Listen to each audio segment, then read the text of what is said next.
Margaret Sullivan sat alone in her living room on a Tuesday evening with a cup of tea growing cold in her hands, and the silence of her house pressing in around her like a physical weight.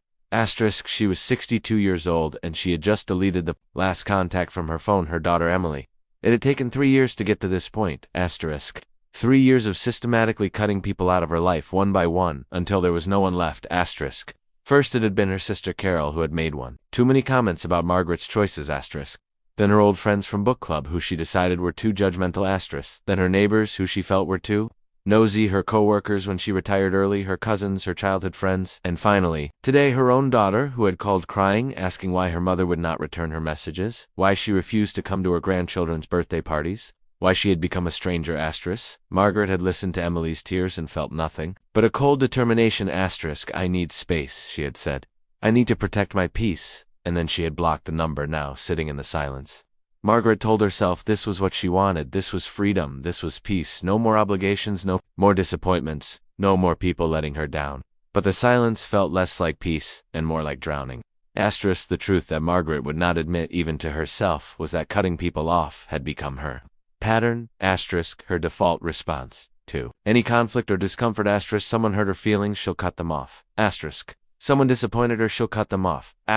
Someone saw too much of her real self, she'll cut them off. It had started small. 20 years ago, her husband Richard had left her for another woman, and the pain had been unbearable. In the aftermath, well-meaning friends had offered advice and comfort, but their words felt like salt in her wounds. So she had started avoiding them, screening calls, declining invitations, and when they persisted, she told them she needed time alone, time to heal. Most of them respected that and gave her space. Margaret had discovered something. Being alone hurt less than being around people who reminded her of what she had lost. Being alone meant she controlled everything, no surprises, no betrayals, no vulnerability, So when her sister Carol suggested gently that maybe Margaret was isolating herself too much, Margaret felt judged. She felt like Carol was criticizing her, and instead of talking about it, she simply stopped answering Carol's calls. When Carol showed up at her door, Margaret told her coldly that she needed to respect her boundaries, that she did not owe anyone her time or energy. Carol had left crying, and Margaret had felt powerful in control, safe. Over the years, the pattern repeated. Any time someone got too close or said something that made Margaret uncomfortable, she would cut them off. She told herself she was protecting her peace, setting healthy boundaries, refusing to tolerate toxic behavior. But what she was really doing was building walls so high and thick that no one could reach her. Walls that kept out not just pain but also love. Now, at 6:02, Margaret sat in her empty house and tried to remember when she had started feeling this way. This conviction that people were fundamentally untrustworthy. That connection meant danger, that being alone was the only safe option. She thought back to her childhood. Her father had been an angry man, unpredictable in his moods. One moment, laughing and warm the next, cold and harsh. Margaret had learned young to read the signs, to protect herself, to withdraw when she sensed danger coming, to make herself small and invisible. And that skill, that survival mechanism, had served her well as a child. But somewhere along the way it had become her only way of relating to the world. When Richard left, it had confirmed what she had always secretly believed. The people leave, that love is temporary, that vulnerability leads to pain. So she had decided never to be vulnerable again, never to need anyone, never to let anyone close enough to hurt her. And cutting people off gave her that. It gave her control in a world that felt fundamentally out of control. But now, sitting in the silence, Margaret felt something she had not felt in years. Doubt. Was this really peace? Or was it just emptiness? The next morning, Margaret found herself at the library. She did not know why she went there. She had not been in years, but something pulled her inside. She wandered the stacks and found herself in the psychology section. She picked up a book called The Fear of Intimacy and stood there reading. The words hit her like cold water. People who repeatedly cut others off are often not setting boundaries, but avoiding intimacy. They have learned that distance feels safer than connection, that control feels safer than vulnerability, but what they gain in safety they lose in meaning. Margaret's hands trembled. The pattern often starts in childhood when early relationships were unpredictable or painful. The child learns that people are dangerous, that needs will not be met, that expressing hurt leads to more hurt, so they learn to need nothing, to feel nothing, to be alone. She kept reading, but the tragic irony is that this protection becomes a prison. The very walls built to keep out pain also keep out love, joy, connection, the things that make life worth living. Margaret closed the book and sat down heavily in a nearby chair. She thought about Emily, her daughter who she had just cut off. Emily, who had only wanted her mother in her life, who had only asked for the basic things daughters ask for. Presence, love, connection, and end. Margaret had responded by disappearing, by cutting her off, by choosing her walls over her own child. Asterisk 4. The first time in years, Margaret allowed herself to feel the truth. Asterisk. She was not protecting her peace. Asterisk. She was destroying her life. She was not setting boundaries. She was running away, and in running, she had lost everything that mattered. Margaret checked out the book and went home. Asterisk. Over the next few weeks, she read everything she could about attachment and trauma and the psychology of cutting people off. Asterisk. She learned about avoidant attachment. Asterisk. About how early wounds shape our adult relationships. Asterisk. About how the brain learns that distance equals safety. Asterisk. And slowly, painfully, she began to understand herself.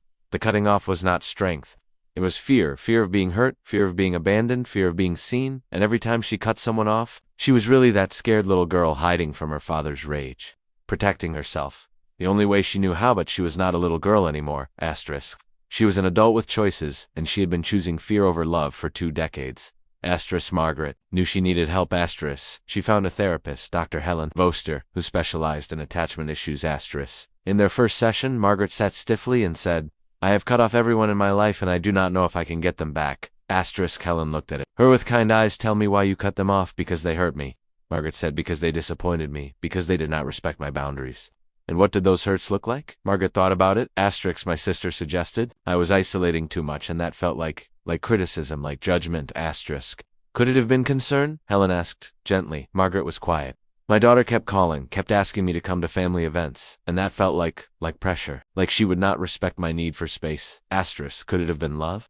Helen asked. "Could it have been a daughter missing? Her mother?" Margaret felt tears begin to fall over many months of therapy. Margaret began to unpack the pattern. Asterisk. She began to see how she had misinterpreted care as control. Asterisk. Concern as criticism, love as threat. She began to understand that boundaries were important. Asterisk. But what she had been calling boundaries were really walls. Asterisk. Boundaries say, "I need this, but I am still open to connection." Asterisk. Walls say, "I need nothing, and you cannot reach me." Margaret had been building walls and calling them boundaries. The hardest part was admitting that she had hurt people. Asterisk. That her need to protect herself had caused real damage. Asterisk. That her daughter had spent years being rejected by her own mother. Asterisk. That her sister had lost a relationship she had valued. Asterisks. That friends had been discarded for minor infractions. Asterisk. Helen helped her understand that healing meant grieving. Asterisk. Grieving the relationships she had destroyed, grieving the years she had lost to fear, grieving the little girl she had been who learned that love was dangerous. Asterisk.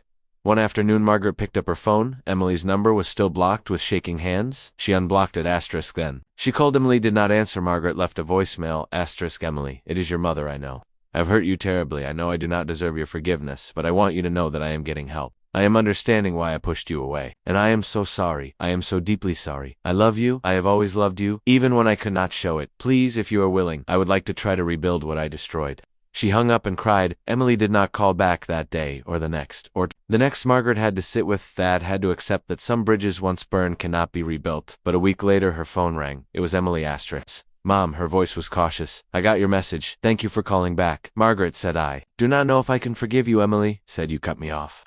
Mom, you abandoned your own grandchildren. Asterisk. I know.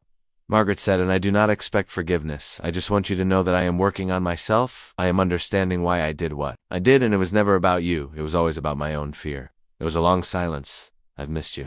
Emily finally said. Asterisk. I have missed you too, Margaret said. More than you know. They talked for an hour, not about deep things. Asterisk. Just surface things, but it was a start over the following months. Margaret slowly, carefully began to reach out to the people she had cut off. Asterisk.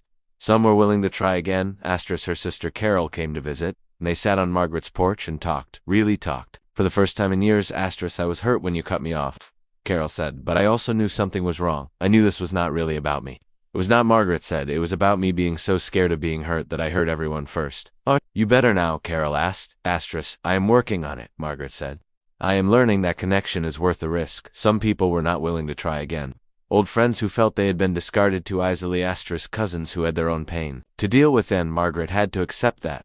Had to accept that her actions had consequences. Asterisks. That healing did not erase the past. Asterisks. But some relationships did rebuild slowly, carefully. Asterisks. With honesty about what had happened, and why. Asterisks. Emily brought the grandchildren to visit. Margaret held her grandson, who she had never met, and wept. I am so sorry I missed so much, she said. Asterisk. You are here now, Emily said. That is what matters. It was not easy. Margaret still felt the old urge to run when things got uncomfortable, still felt the impulse to cut people off rather than work through conflict. But now she recognized it, now she paused, now she asked herself, is this real danger, or is this just fear? And most of the time it was just fear. One evening, a year after that first phone call, Emily came to visit alone. They sat in Margaret's living room drinking tea. Mom, can I ask you something? Emily said, of course. Why did you really cut everyone off? What were you so afraid of? Margaret thought about it. I was afraid of being abandoned, she said, so I abandoned everyone first. I was afraid of being hurt, so I hurt people before they could hurt me. I thought I was protecting myself, but I was really just recreating the same pain over and over. Do you still feel that way, Emily? Asked sometimes, Margaret admitted, but I am learning that the risk of loving people, even though they might hurt me, is better than the certainty of being alone. Emily reached over and took her mother's hand. I am glad you are learning that, Mom, because we need why.